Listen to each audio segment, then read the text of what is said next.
साथियों, घोषित तौर पर किसी को शिक्षा से वंचित नहीं किया जा सकता, लेकिन ऐसे प्रयास जरूर किए जा सकते हैं जिससे मानववादी समतापूर्वक शिक्षा शून्य की जा सके तथा शिक्षा लेने वाले को अंधविश्वासी अवैज्ञानिक समझ का बनाया जा सके।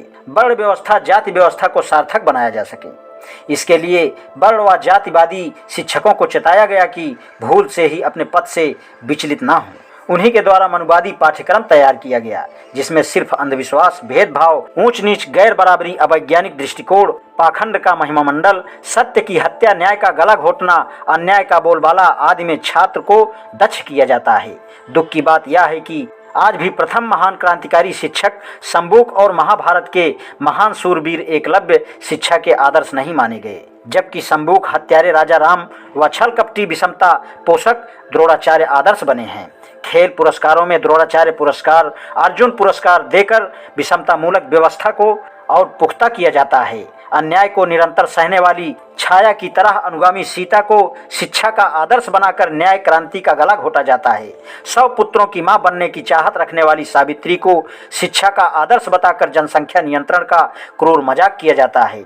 आरुणि जैसे आज्ञा पालक जो रात भर पानी न निकलने देने के प्रयास में खेत में मेड़ बना, भूखा प्यासा सर्दी में पड़ा रहा, इसी तरह के शिष्यों की तलाश रहती है गुरुओं को। वे क्यों ऐसे शिष्य को उभरने का मौका देंगे जो स्वयं के प्रयासों से महाधनुर्धारी बन जाता है, जिसका जबरदस्ती दाहिना हाथ का अंगूठा काट लिया जाता है। यही है हमारी शिक्षा का आदर्श। मूर्ति को बहुमूल्य दूध पिलाना, ऐसी घटनाओं से हमारी जग हंसाई ही होती है। गणेश को दूध पिलाने वाली, सांप को दूध पिलाने वाली, हंस द्वारा नीर छीर अलग करने वाली, मानसिकता बनाने वाली शिक्षा आज आदर्श बनी हुई है।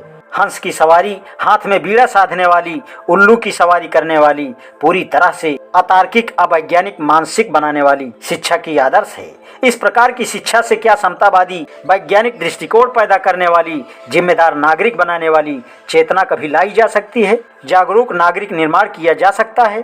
भारत देश में करीब 5.5 लाख गांव हैं तथा 6 लाख से अधिक शासकीय स्कूल हैं। निजी स्कूलों को जोड़ लें तो 10 लाख से अधिक हो जाएंगे। गांव के स्कूलों में 90% से अधिक बच्चे आचार समाज के नामांकित होते हैं। उनमें से पढ़कर कितने निकलते हैं वह एक अलग समस्या है। आचार समाज के बच्चों के लिए ही शिक्षा के उपयुक्त आदर्श पाठ्यक्रम निर्धारित किए गए हैं, ताकि यदि ये बच्चे पढ़कर आगे जाएं तो विषमता मूलक व्यवस्था के पक्षधर बने अथवा विकृत दिमाग कर उसी समाज के लिए नासूर बने जिसमें वे पैदा हुए हैं। शिक्षा के बाजारीकरण के दौर में शिक्षा उद्योग बन गई है, जिसमें जितना निवेश किया जाए उसमें उसी अनुपात में मुनाफा कमाया जाए। इसलिए स्कूल बहुत महंगे हो गए हैं, पुस्तकें महंगी हैं, जो 90% समाज के बस की बात नहीं है। इस प्रकार हम कह सकते हैं कि शिक्षा इस देश में विषमतावादियों द्वारा दी ही नहीं गई। जो भी दी जा रही है उसे शिक्षा नहीं कहा जा सकता, मात्र साक्षरता कहा जा सकता है। साक्षरता भी वर्णवादी व्यवस्था की कैद में है, इसलिए तो सबको आज तक साक्षर भी नहीं बनाया जा सका। BBC लंदन द्वारा संचालित उच्च शिक्षा की समस्याएं, चुनौतियां और संभावनाएं की श्रृंखला में 7 विश्वविद्यालयों के कुलपतियों, शिक्षकों एवं छात्रों के संवाद करने पर निष्कर्ष निकला कि 10 से 12% छात्र ही शिक्षा में आ पाते हैं। शिक्षा का बाजारीकरण हो गया है। छात्र ग्राहक हैं, विश्वविद्यालय दुकान और शिक्षक दुकानदार।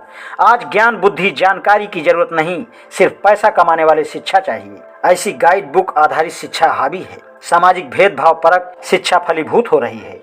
उपर्युक्त बातें खासकर गैर अवर्ण छात्रों पर लागू होती हैं, लेकिन अवर्ण छात्र तो प्राथमिक शिक्षा में ही 75-80% ढकिया कर बाहर कर दिए जाते हैं। शेष 20-25% में से करीब 10% माध्यमिक शिक्षा से ढकिया दिए जाते हैं और 98% के करीब उच्च शिक्षा से बाहर हो जाते हैं।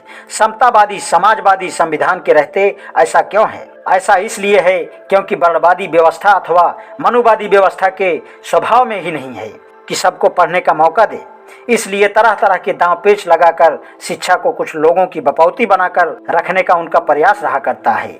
यह अचरज की बात नहीं होनी चाहिए कि 21वीं सदी में भारत दुनिया का सबसे अधिक अशिक्षित देश बनकर रह जाएगा, क्योंकि मनुवादी धर्म ही भारत को अशिक्षित बनाकर रखना है।